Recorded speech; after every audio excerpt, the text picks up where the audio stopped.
For more on this, we're joined by Javier Farje, who's a political commentator in London. Welcome back to the programme, Javier. Now, this trade relationship is currently tilted in China's favour. How can Spain leverage on this so-called gateway status to reduce its $50 billion deficit?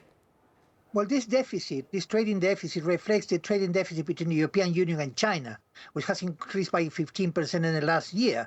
There's no strategy within the European Union and within Spain to balance this situation.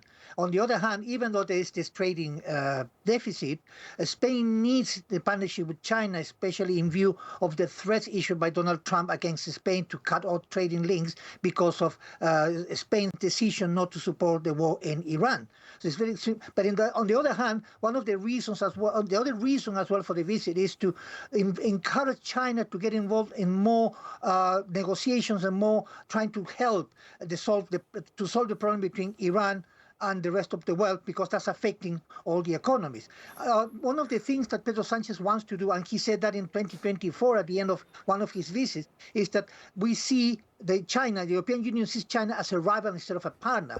So what Spain wants is wants the European Union to consider China a partner rather than a rival, so we can strike a balance in this trading deficit. The trading deficit is inevitable, and especially because the economies in Europe have been suffering as a result of this conflict in Iran, energy prices going up and all that. But at the same time, the investments that China has in Spain in relation to the green economy, to the green energy sources, is going to cheapen the energy costs in Spain, and also is going to improve the links between China and Spain. Don't forget, China is one of the biggest trading partners of Spain outside the European Union, and the fifth trading partner of China.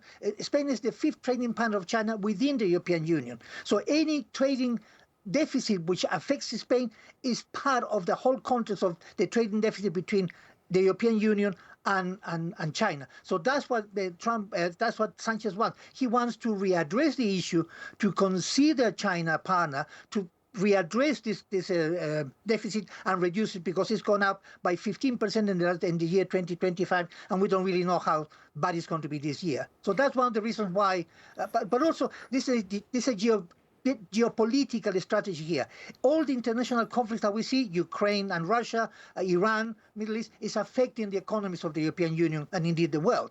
So while China could play a bigger role in solving this situation, that would create a better atmosphere for investments in the European Union as well. So we're talking about a link between the global economy and link between the economy in the European Union and China and the geopolitical situation at the moment in the world.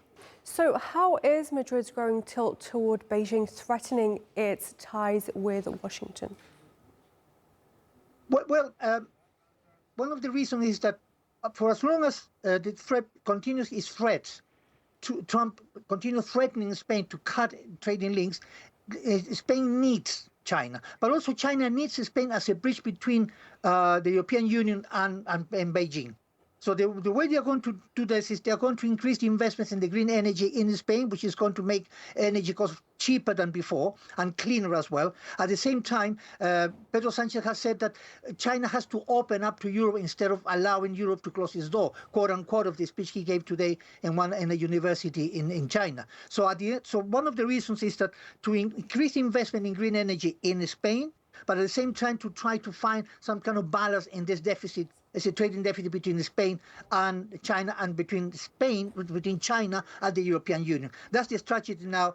It's up to the Chinese now to see how they are going to come up with an alternative. The Chinese are very excited about this visit. I've been reading some academic journals from the Chinese institutes, in English, obviously, and they're very excited because they believe that the increase of investment that China has in the green energy in Spain is going to make things easier in terms of addressing the trading deficit. That's the strategy so far. And we'll be keeping a close eye on those developments. Javier Farje, thank you very much indeed. My pleasure.